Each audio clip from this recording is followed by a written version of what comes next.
everybody. This is Allison from Thriving While Disabled, and today let's talk about insurance. It's not a sexy topic, it's not a super fun topic, but it's really important, and we're coming into the time where we really have to start thinking about it more deeply. So, the first thing is, why am I talking about this right now? Well, basically, most open enrollment periods are starting or just about to start. I'm on Medicare, and for those of you who are also on Medicare, open enrollment basically has started. It officially starts October 15th and runs until December 7th. But I know that Medicare already sent me a note that I can get an early view if I want to, because, looking at insurance is oh so exciting, and that's what you really want an early view of. But fact remains, it's open, and it's time to really start thinking about it and trying to choose the best plan for you. If you are on Medicaid, Medicaid varies by state, and every state kind of has its own open enrollment period, so you're going to need to check. It often isn't the typical November, December time period. I don't know why, it's just weird in its own way. So you're going to want to check, but you might as well check now because everybody else is checking, and if you might be changing plans, it's good to know. If you are using the Affordable Care Act and those programs, open enrollment is starting on November 1st and goes until December 15th. And if you have insurance through your employer, then usually those plans too have an open enrollment period somewhere between October and December. And pretty much everything but Medicaid, and some Medicaid programs still follow this, are going to have the new insurance plan start January 1st. So if you are at that point where you need to pick a plan, now's the time. So my post this week was all about looking at your options and trying to choose the best for you. And choosing the best for you is not always easy. And if you're not used to having insurance, it can feel really stressful and scary because there's a lot of numbers being tossed at you, and it's hard to know how important the numbers are until you're really dealing with it. And usually by the time you're dealing with it, it's too late to change your plan. So as people with disabilities and chronic illnesses, what do we need to do? Well, my first suggestion is don't go with the cheapest plan. Usually the first number that they give you is what's called your premium. The premium is how much you pay every month. That's money that absolutely 100% guaranteed the insurance company is getting that money every single month. So what do? The plans that have the lowest premiums, the lowest you pay per month, also usually cost the most when you actually use them. You're not paying up front, so you're going to be paying on the back end. It makes sense. How else are they going to make money? The practical upshot of it is you're paying them money every month to still pay a lot of money whenever you're going to get any kind of medical care. And sometimes it's a lot more money. The main number for looking at that is what they call the deductible. The deductible is the other big number you usually see, which is basically how much money are you going to spend before your insurance company starts kicking in their part. So in an ideal world, you want to have the lowest possible deductible. Almost guaranteed, a low deductible comes with a high premium. That's nature of the beast. That's how this stuff works.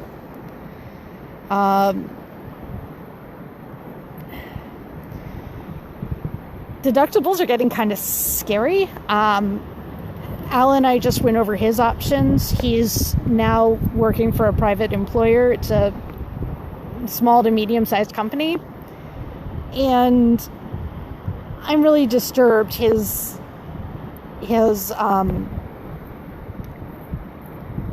deductible is over $1,500.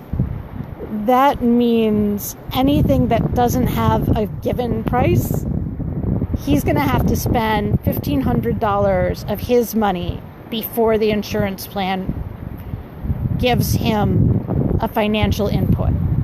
That doesn't mean he gets nothing. Before the deductible is met,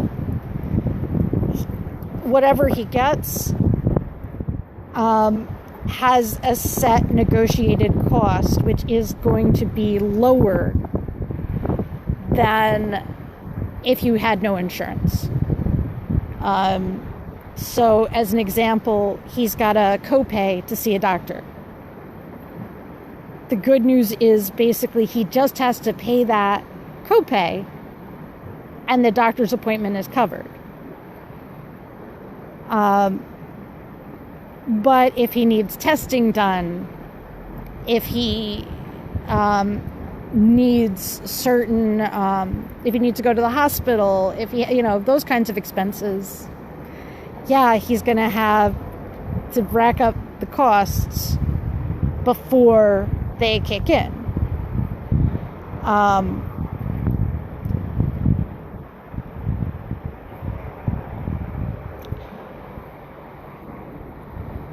There's a lot to think about with insurance plans. And like I said, the first thing that's most obvious is your premium and your deductible. The other big thing I want to talk to you about is that there's 4 major types or designations of plans. And that's going to be another thing that really, for those of us managing disabling conditions, that is where our ability to pick the right doctor is most impacted. These 4 types of options are health maintenance organizations, HMOs, EPOs, PPOs, and POSs.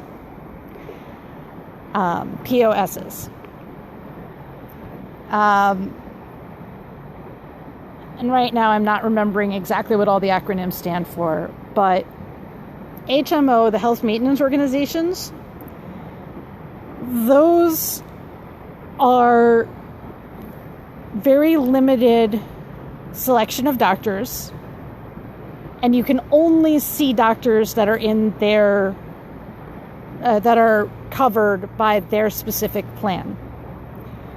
That means if you find out about this amazing doctor and they're not part of your HMO, if you see that doctor, you are paying 100% of the costs and your insurance won't touch it. It doesn't count towards anything with your insurance. As far as your insurance is concerned, you didn't see that doctor, they don't care. And they're not going to help you in any way, shape, or form. That's your HMO. So financially, you're pretty much forced to only see the doctors in the HMO network. Also, usually to see a specialist, you need a referral from your general practitioner. So that means if you need to see a specialist, you got to see your main doctor first, and they have to agree that you need to see a specialist. And only then will you have the option of seeing a specialist. That's a lot of work and a lot of stress and more appointments than you might need, which is more money than you might need to spend. HMOs are often slightly less expensive for this reason. And I'm not saying HMOs are inherently evil, but they definitely limit your options on every aspect of your medical care. EPOs also restrict your options but they usually have a few more options than your HMOs do.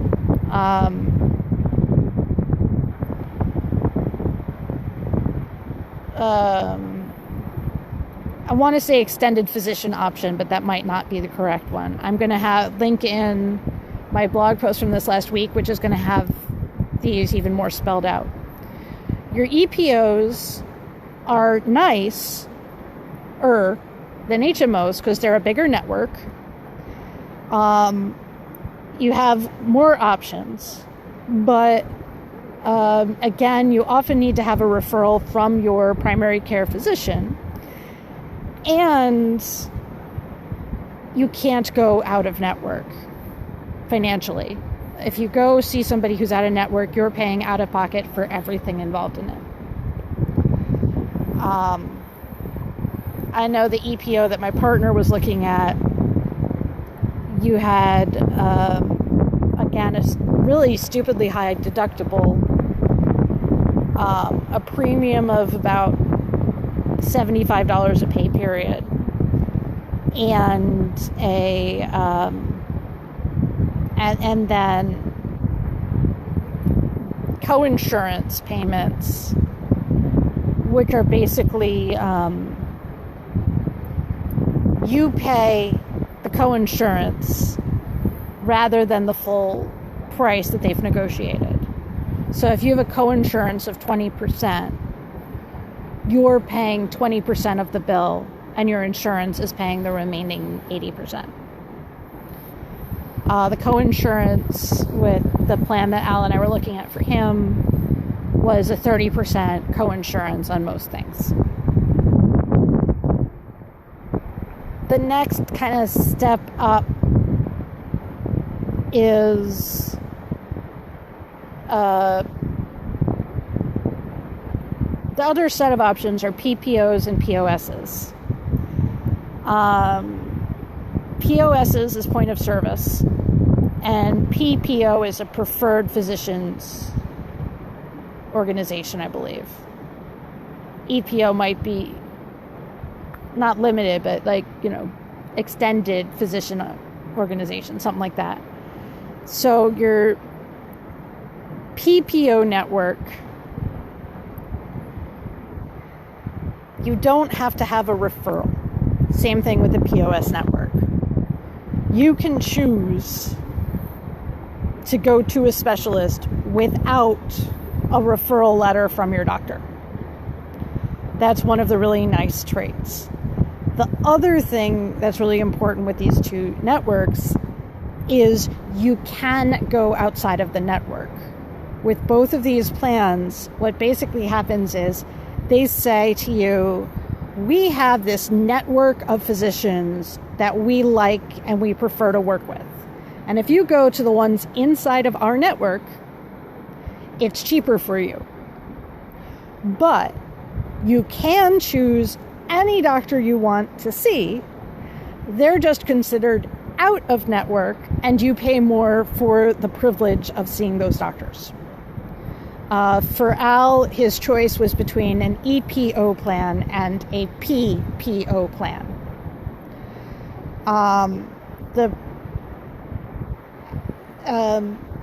And where in the EPO he had to pay 30% coinsurance. With the PPO, he only had to pay 20% coinsurance if the doctor was in network. So it's 10% less for testing and 10% less for hospital type things. With basically a very similar network of doctors to choose among. But if he needed to go out of network for any reason, he could. And it would just cost him a 40% coinsurance instead of 20%. We went with that plan because for us that was the better option. He pays about $50 more per month to have the PPO over the EPO, but knowing that we'll pay slightly less for any major expense, and knowing that he'll hit the if he hits the deductible, he'll get it sooner. We decided to pay more per month for the security of knowing that if he has something really major happen and has a long-term, has a serious injury or a complicated issue, he's going to hit his deductible sooner, which means we spend less, which means we don't spend as much money. And they have also like a expense maximum, where if you hit that amount, the insurance starts covering even more. We hit that number sooner too. So it's not always easy to pick the right plan, but I hear about and see too many people going with the plan with the lowest premium. And it's one of those, if nothing goes wrong, fine. But if anything happens, if anything goes wrong, usually you end up paying more with a low premium than you would with a high premium when you put everything together at the end of the year. And for those of us managing chronic conditions or who are newly disabled, we're going to the doctors. We might be going to hospitals. We're probably going to be trying medications. All of those things are covered by our insurance plans. And so it's often easier to pay more up front so that you have a lower bill, less expenses month by month, and pay less when you average it all out at the end of the year. So I do have a couple of posts related to this, and some specifically for if you're on Medicare or for different aspects of looking at plans. But I wanted to pop on here and talk to you a bit because insurance is a big, scary topic, and it's really easy to be overwhelmed by it. And especially for those of us managing chronic conditions, it's really, really important that we understand what our options really are, what decisions we can make, and what it all means put together rather than just the numbers they initially give. This is a topic I think is highly important, and I'm happy to try to answer questions that you might have. So please take a look at my posts and ask questions if you've got them, and I'll see if I can help you answer them.